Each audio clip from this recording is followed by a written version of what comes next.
Fala aí, pessoal, muito bom dia, uma ótima segunda-feira para todo mundo. Bora começar mais uma semana com muitas notícias do Fluminense. O mercado, afinal de contas, agitou neste final de semana. Apurei algumas informações ao longo deste domingo e vou atualizar tudo aqui para vocês em relação a negociações que estão acontecendo neste momento, dentre elas e principalmente a possível chegada de Canóbio, atacante uruguaio de 26 anos que está no Atlético Paranaense. Pode ser mais um reforço do Flu para esta temporada, inclusive já há colegas cravando essa informação. Vou trazer para vocês tudo que eu sei sobre Canóbio. Terans também está muito próximo de um adeus. Outros jogadores que estão negociando também que podem chegar ao Fluminense.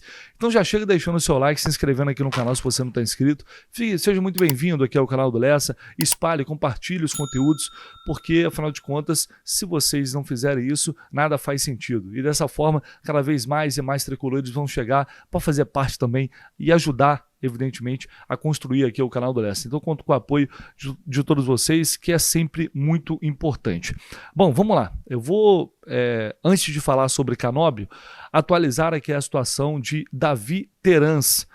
Jornalistas do Uruguai estão informando, mais de 2 veículos informaram neste domingo que Terans virá ao Rio de Janeiro nesta segunda-feira para resolver as últimas pendências com o Fluminense e acertar a sua ida ao Peñarol.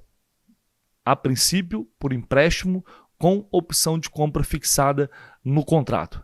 O Fluminense, não é que o Fluminense está criando obstáculos para o Terans sair, mas algumas coisas acabaram não ficando acertadas. É um jogador que tem um salário alto, é um jogador que também veio com um contrato longo, então existem essas pendências que estão sendo debatidas e, de acordo com essas informações, o Terans vem para o Brasil para resolver isso pessoalmente. Tem questões pessoais que ele precisa resolver aqui também, para depois ir ou voltar para o Uruguai, porque a princípio ele está no Uruguai ou estava durante essas férias. Então é bem provável que tenhamos a confirmação da saída de Davi Terans do Fluminense, o que evidentemente acaba sendo importante até para um alívio da folha salarial, principalmente se, por exemplo, o Canóbio chegar. E aí eu já vou entrar, como a gente está falando aí de uruguaios, já vou entrar nessa situação do Canóbio. É um jogador que a gente já vinha falando sobre ele, sobre essa possibilidade de contratação. Essa negociação acabou ficando paralisada nos últimos dias e ontem, pela manhã, eu até brinquei falando sobre aquele post do Mário Bittencourt, né? Ele postou ali uma foto indo embora do CT Carlos Castilho. Mais um sábado de muito trabalho, e a galera falou, tá vindo coisa boa aí, tá vindo contratação pelo jeito, isso não é por acaso. E aparentemente não era por acaso mesmo, porque ao longo deste domingo a gente teve, ou melhor, a gente apurou a confirmação, e eu trouxe aqui para vocês, da chegada do lateral esquerdo René, que deve se apresentar ao Fluminense, inclusive já nesta segunda ou amanhã, para realizar exames médicos e posteriormente a assinatura de contrato com o Flu. Inclusive em relação a essa questão da lateral esquerda, muita gente perguntou, tá, Lessa, mas aí não tem mais chance de trazer outro jogador, desses jogadores que estavam negociando, como o Wendel, por exemplo? Não, gente, o René vindo, ele vai ocupar essa vaga que acabou ficando aberta após a saída do Diogo Barbosa. Então não tem mais possibilidade de negociação com o Wendel, que a princípio deve assinar o pré-contrato com o São Paulo também no início desta semana, como previsto. Até muita gente falou, mas esse Wendel babaca não quis vir para o Fluminense, ou não queria vir. Na real, assim, sem entrar no mérito se ele fez a coisa certa ou não, ou quando ele assinou esse pré-contrato com o São Paulo, se assinou antes de janeiro, que é um problema deles. Se ele tinha um acordo com o São Paulo e ele está cumprindo esse acordo, eu acho até correto, né? Imagina se ele tivesse um pré-acordo já com o Fluminense para um pré-contrato, vai lá e assina com outro clube. Mas enfim, a situação da lateral esquerda, dando tudo certo ali com o René, com essas questões burocráticas, ela está resolvida. Então, o que a gente tem de negociação rolando, e a mais avançada delas provavelmente é de fato a do Canóbio. Estou falando provavelmente porque pode ser que tenha outra negociação em curso e a gente não conseguiu descobrir ainda. O Canóbio ele chega para disputar uma vaga no ataque, é um jogador de 26 anos que na última temporada ele fez 4 gols e deu 1 assistência. Inclusive, os amigos do Sodanense já estão cravando que Canóbio é do Fluminense.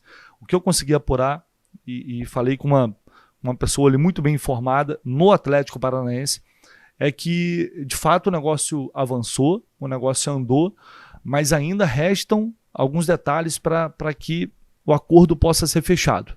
Então, ainda não tenho essa informação do Sodanense de que o negócio está ali fechado, mas está caminhando muito bem para isso. E essa mesma pessoa me disse que há, sim, a possibilidade de o negócio ser por empréstimo. E aí vocês vão falar, pô, mas que loucura, empréstimo.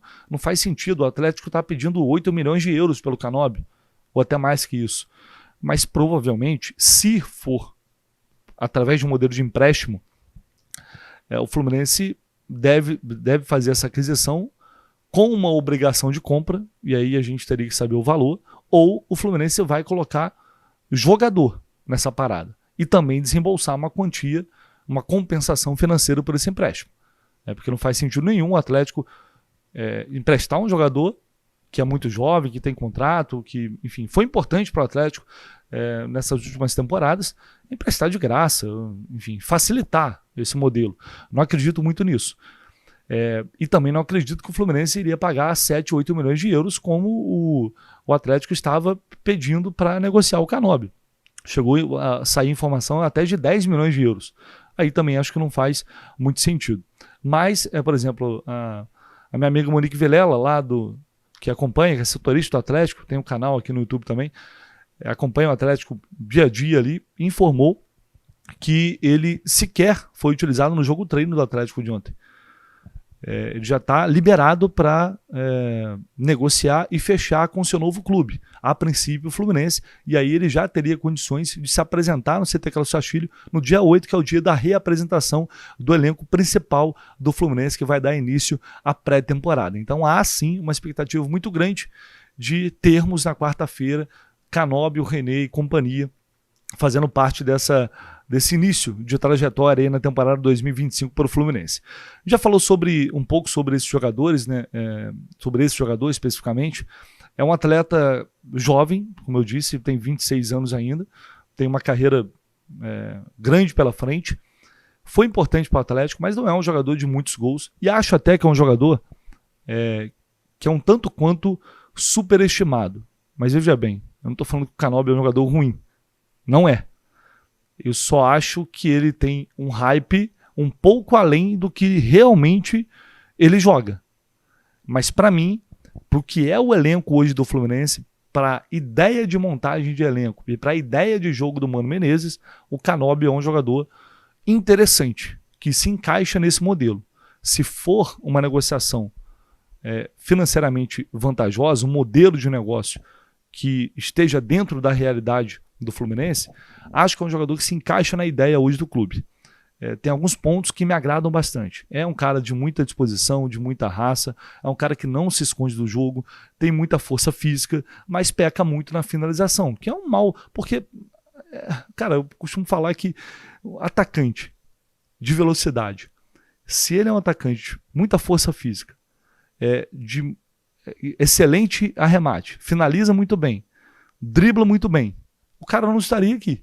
Ele estaria no futebol europeu porque ele é muito bom, é acima da média. O Canóbio não é um jogador acima da média para mim. Ele tem carências, ele tem deficiência, algumas deficiências técnicas que o impedem de chegar numa prateleira acima. E faz com que ele, chegando no Fluminense, para mim, ele não tenha um status de titular absoluto, a não ser que ele venha para o lugar do John Ares, caso o Ares seja negociado. Mas isso eu falei lá atrás. Acho o Canóbio uma boa contratação, na minha opinião. Acho que seria um bom reforço, um jogador interessante, uma oportunidade muito boa no mercado. Mas não acho que ele é o substituto para o John Ares. Aí são jogadores de níveis e prateleiras totalmente diferentes. Ele chegaria hoje nessa estrutura para brigar por um lugar no time com o Keno, com o Serna, lá no lado esquerdo de ataque, que é onde normalmente ele joga. Mas é um cara versátil, um cara que pode jogar para a direita, um cara que, se precisar dele fazendo um papel de segundo atacante, ele tem condições de fazer também.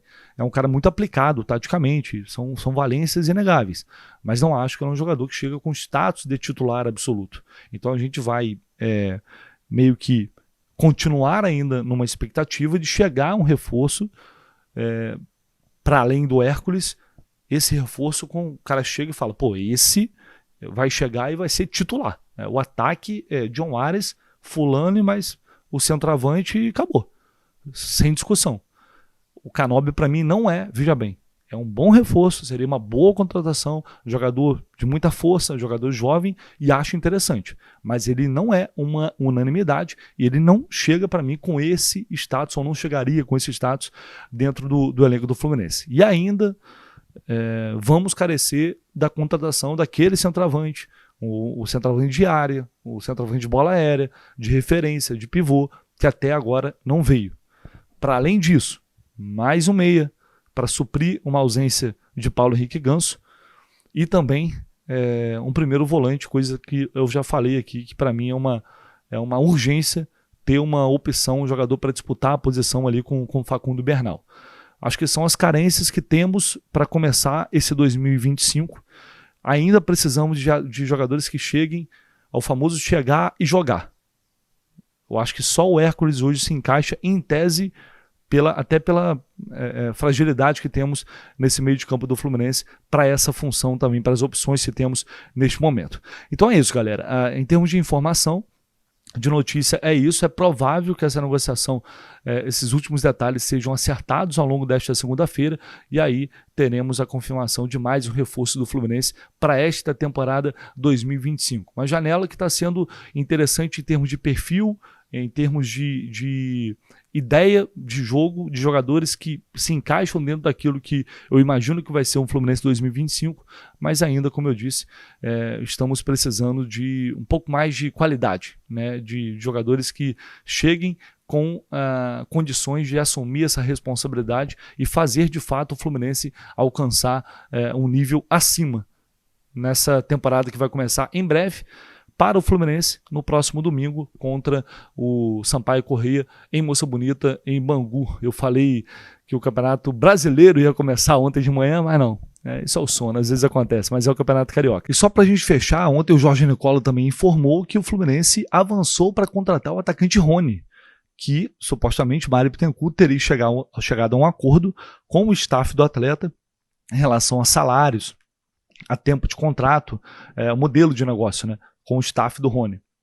E que, a partir disso, seria necessário acertar esse modelo também com o Palmeiras, que quer negociar o jogador, recebeu diversas sondagens de Vasco, de Cruzeiro, de Atlético Mineiro, Bahia e o Fluminense também, a gente falou sobre isso ontem pela manhã, e aparentemente, de acordo com informações dele, o Fluminense avançou para contratar o Rony, o que para mim só faria sentido nesse contexto com a vinda do Canóbio se o John Ares saísse. E aí o Fluminense entende que o Rony pode ser o substituto do Ares. E eu, mais uma vez, tecnicamente também não acredito que seja. Porque o Rony, aquela questão do salário que eu falei, ele ganha mais de R$1 milhão por mês. É um jogador muito caro. Aí o Palmeiras vai aceitar, por exemplo, um empréstimo pagando parte do salário? Eu acho que isso só seria viável num modelo assim. Mas até o momento não consegui confirmar essa informação. Enfim, se eu tiver alguma atualização sobre isso, vou trazer para vocês, mas ele está cravando, está bancando essa informação. É um cara que acerta algumas notícias, erra tantas outras. A gente sabe porque ele trabalha apurando situações de mercado e algumas se concretizam, outras não. Então a gente vai correr aqui atrás para tentar confirmar se isso procede ou não, essa possível vinda, esse possível acerto entre Mário Bittencourt e o staff de Rony, para que ele possa também ser um dos reforços para 2025. Uma janela interessante em termos de perfil, em termos de ideia, de encaixe dentro daquilo que o treinador provavelmente vai implementar para esse ano de 2025. Ainda acho que temos carências, aquele centroavante, o pivô, o homem de área, que não veio, que a gente passou 2024 inteiro procurando, não veio.